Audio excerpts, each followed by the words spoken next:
ഇത് നമ്മൾ മാങ്ങയും പാവയ്ക്കായും ക്യാരറ്റും വെച്ചിട്ടുള്ളൊരു വെള്ള അച്ചാറാണ് ഉണ്ടാക്കുന്നത്.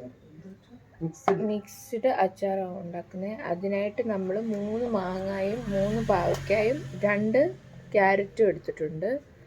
ഇത് നമ്മൾ നീളത്തിൽ ചെറുതായിട്ട് അരിഞ്ഞിട്ടാണ് ഇതുണ്ടാക്കുന്നത്. ഇത്രയും ഒരു കായ നമ്മൾ ഇട്ട് കൊടുക്കുന്നുണ്ട്. ഈ അച്ചാർ ഉണ്ടാക്കുമ്പോൾ സൺഫ്ലവർ ഓയിലോ ഏതെങ്കിലും വെജിറ്റബിൾ ഓയിലാണ് ആഡ് ചെയ്ത് കൊടുക്കുന്നത്. കാരണം വെളിച്ചെണ്ണ ഒഴിച്ചാൽ അത് പെട്ടെന്ന് കേടായി പോവും. അതുകൊണ്ട് ഞാനിവിടെ ചേർത്തേക്കുന്നത് സൺഫ്ലവർ ഓയിലാണ്. എന്നിട്ട് ഈ കായ ഒന്ന് മൂത്ത് വരുമ്പം മാറ്റി നമുക്ക് പൊടിച്ച് പിന്നെ ലാസ്റ്റിൽ ഇത് ചേർത്ത് കൊടുത്താൽ മതി.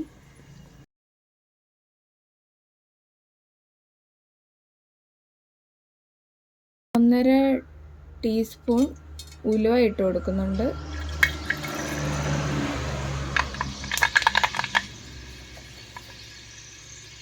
രണ്ട് ടീസ്പൂൺ കടുക് കൂടെ ഇട്ട് കൊടുക്കുന്നുണ്ട്.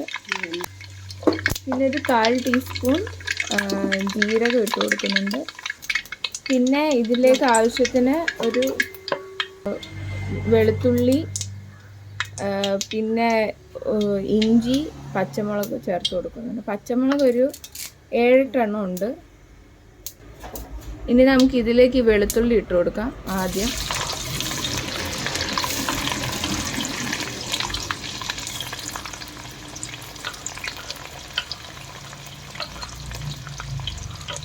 അതിനുശേഷം ഇഞ്ചി ഇട്ട് കൊടുക്കാം.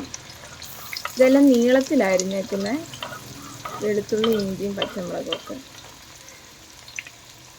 ഇനി പച്ചമുളക് ഇട്ട് കൊടുക്കാം.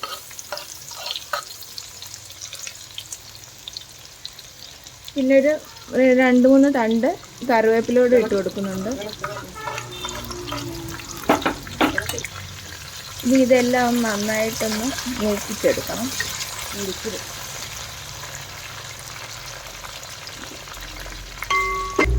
ഇതിലേക്ക് നമ്മൾ പൊടികളായിട്ട് മഞ്ഞൾപ്പൊടിയും ഉലുവാപ്പൊടിയും മാത്രമേ ഇട്ട് കൊടുക്കുന്നുള്ളൂ. പിന്നെ ഈ മുളകിൻ്റെ എരിയൊക്കെ ഉള്ളൂ. വെള്ള അച്ചാറാണ് ഉണ്ടാക്കുന്നത്.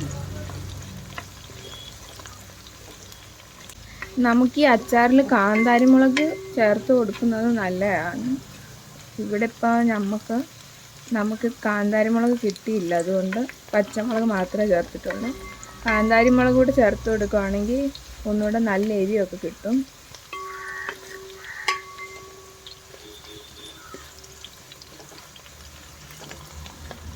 അര ടേബിൾ സ്പൂൺ മഞ്ഞൾപ്പൊടി ഇട്ട് കൊടുക്കാം.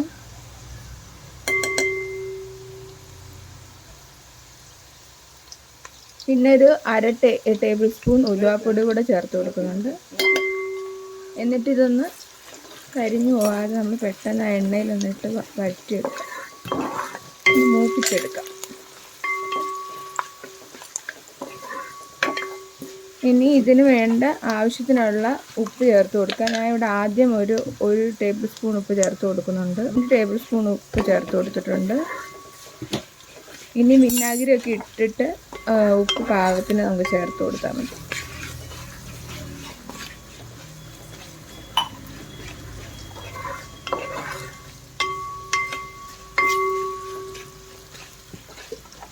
ഇനി നമുക്ക് ഇതിലേക്ക് അരിഞ്ഞു വെച്ചിരിക്കുന്ന പാവയ്ക്ക ഇങ്ങനെയാണ് അരിഞ്ഞു വെച്ചിരിക്കുന്നത്. ഇത് നമുക്കൊന്ന് ചേർത്ത് കൊടുക്കാം. ഇതൊന്ന് ഇളക്കി കൊടുക്കാം. ഈ പാവയ്ക്ക ചേർത്ത് കൊടുക്കുന്നതുകൊണ്ട് ഭയങ്കര കയ്പ്പൊന്നും കാണത്തില്ല. വിനാഗിരി ചേർത്ത് കൊടുക്കുന്നതുകൊണ്ട് കയ്പ്പൊന്നും കാണത്തില്ല.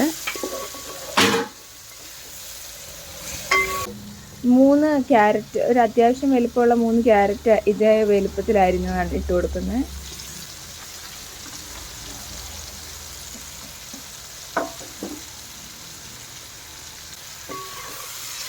ഇതുകൂടെ ഒന്ന് ഇളക്കി കൊടുക്കാം.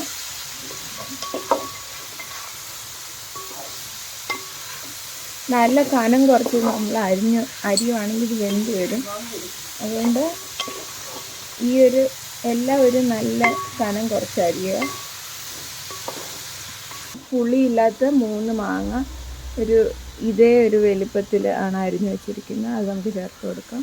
നമ്മൾ ഇളക്കുമ്പം അത് ഉടഞ്ഞു പോകാതെ ശ്രദ്ധിക്കണം.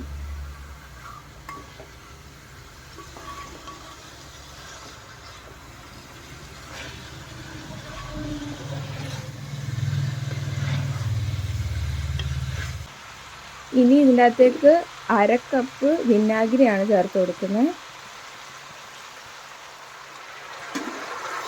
വിനാഗിരി നമ്മൾ ചേർത്ത് കൊടുത്തതിന് ശേഷം ഒന്നുകൂടെ ഒന്ന് ഉപ്പ് നോക്കണം. നമ്മൾ ഇതിനകത്ത് സെപ്പറേറ്റ് വെള്ളം ചേർത്ത് കൊടുക്കത്തില്ല. ഇതിൻ്റെ അകത്തുനിന്നുള്ള വെള്ളം തന്നെ ഇറങ്ങി ഇത് വെന്ത് വരും.